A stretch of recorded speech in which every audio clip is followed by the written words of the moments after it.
आघाडीच्या जागा वाटपानंतर आज मुंबई आणि सांगलीतल्या काँग्रेस नेत्यांची बैठक होतीये। सांगलीची जागा ठाकरेंच्या शिवसेनेला गेल्यामुळे काँग्रेस कार्यकर्ते नाराज आहेत। सांगलीतील नेते आज भूमिका जाहीर करतील अशी शक्यता आहे। तर उत्तर मध्य मुंबई आणि उत्तर मुंबईसाठी आज काँग्रेस उमेदवारांची चाचपणी होणार आहे। मुंबईमध्ये काँग्रेस नेत्यांची तातडीची बैठक बोलावली गेली आहे आणि या बैठकीमध्ये उमेदवारांच्या नावाची घोषणा किंवा त्या संदर्भातली चर्चा होऊ शकते।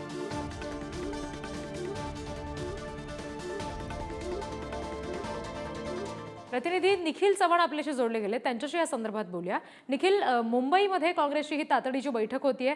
काल मवियाचं जसं जागा वाटप जाहीर झालंय, काँग्रेसनं लगेचच आपली खदखद व्यक्त केली आहे। त्या संदर्भात ही महत्त्वाची बैठक आहे असं म्हणायचं का? नक्कीच रिद्धी, अर्थात बरोबरच आहे, कारण काल महाविकास आघाडीची जी बैठक आहे पार पडली, पत्रकार परिषद देखील घेतली आणि त्यामध्ये संपूर्णपणे जागा वाटप आहे ते या ठिकाणी सांगण्यात आली।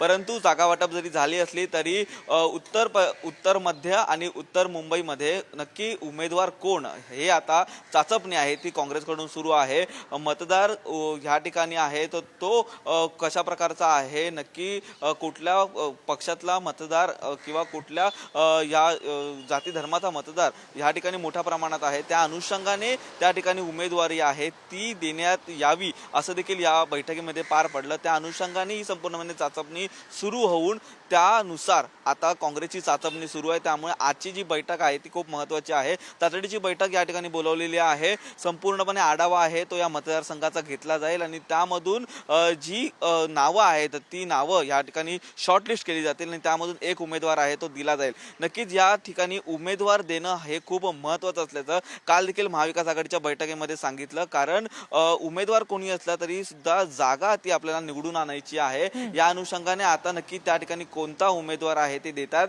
ते या बैठकीमध्ये ठरतंय का हे देखील पाहणं महत्त्वाचं ठरणार आहे। रिद्धी, अगदी अगदी निश्चित। आणि मुंबईमध्ये ज्या पद्धतीने हा सगळा प्रकार होताना आपण बघितलाय, सांगलीमध्ये सुद्धा ही महत्त्वाची बैठक काँग्रेसची होतीये। निखिल, विश्वजित कदम असतील, विशाल पाटील असतील, नॉट रिचेबल झालेले आहेत, प्रचंड संताप त्यांचे कार्यकर्ते व्यक्त करतात। त्या पार्श्वभूमीवर सांगलीमध्ये सुद्धा बैठक होते, कोण कोण उपस्थित असेल?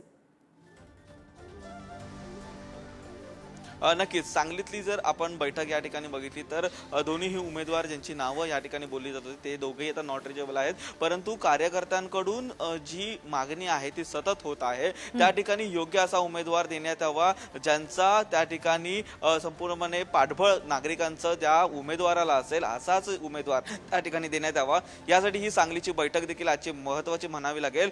सांगलीतल्या बैठकीतून नक्की आता उमेदवार कोण पुढे येतोय आणि या ठिकाणी पक्षश्रेष्ठींच्या पुढे नावं जी ठेवण्यात आलेली आहेत त्याच्यावरती पक्षश्रेष्ठी कोणत्या नावावरती शिक्कामोर्तब करतायत हे देखील पाहणं महत्त्वाचं ठरणार आहे। यामध्ये सर्वसामान्य विचार करता त्या ठिकाणचा भौगोलिक जे कारण आहे, भौगोलिक संपूर्णपणे पार्श्वभूमी आहे, त्यासोबतच राजकीय पार्श्वभूमी आहे, याचा देखील विचार त्या ठिकाणी केला जाईल आणि या बैठकीमध्ये हा महत्त्वाचा निर्णय ठरू शकतो। जी निश्चित। निखिल, धन्यवाद दिलेल्या सगळ्या तपशिलांसाठी।